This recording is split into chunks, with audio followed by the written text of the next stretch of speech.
បងនៅចាំទាំងអងកាលគ្រាយើងចាប់ដៃគ្នា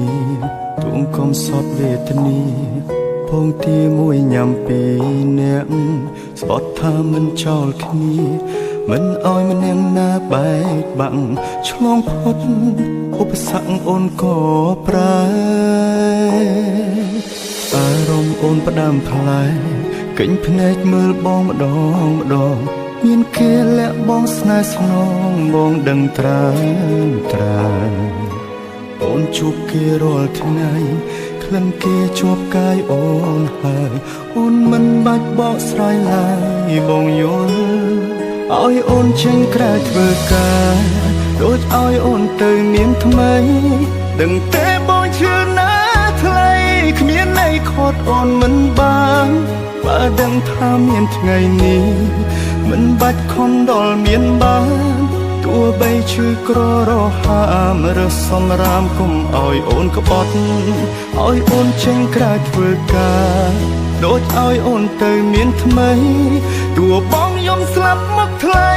ក៏វៃហួសពេលទៅហើយស្រឡាញ់គេឲ្យសុខជម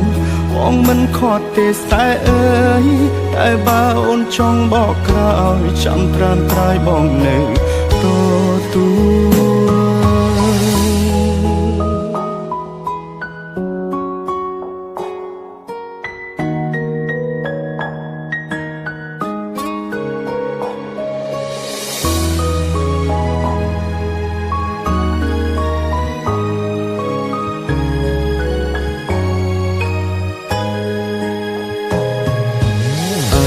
អូនផ្ដាំផ្លែកិញភ្នែកមើលបងម្ដង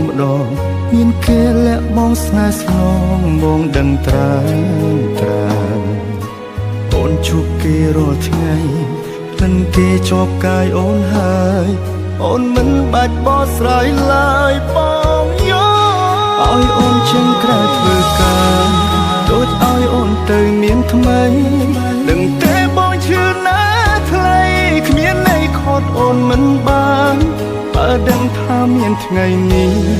មិនបាច់ខំដល់មានបានទោះបីឈឺក្ររហាមរើសសំរាមគុំឲ្យអូនក្បត់ឲ្យអូនចេញក្រៅធ្វើការដូចឲ្យអូនទៅមានថ្មីទោះបងយំស្លាប់មកថ្លៃក៏វៃហួសពេលទៅហើយស្រឡាញ់គេឲ្យសុខជមបងមិនខត់ទេតែអើយតែបើអូនចង់បកក្រោយចាំត្រាំត្រាយបងនៅទទួលឲ្យអូនចេញក្រៅធ្វើការដូចឲ្យអូនទៅមានថ្មីដឹងទេបងជឿណាថ្លៃគ្មានន័យខត់អូនមិនបានបើដឹងថាមានថ្ងៃនេះមិនបាច់ខំដល់មានបានទោះបីឈឺក្ររហាមរើសសំរាមគុំឲ្យអូនក្បត់ឲ្យអូនចេញក្រៅធ្វើការដូចឲ្យអូនទៅមានថ្មីទោះបងយំស្លាប់មកថ្លៃក៏វៃហួសពេលទៅហើយស្រឡាញ់គេឲ្យសុខជមបងមិនខត់ទេតែអើយតែបើអូនចង់បកក្រោយចាំត្រាំត្រាយបងនៅតែបើអូនចង់បកក្រោយចាំត្រាំត្រាយបងនៅទូ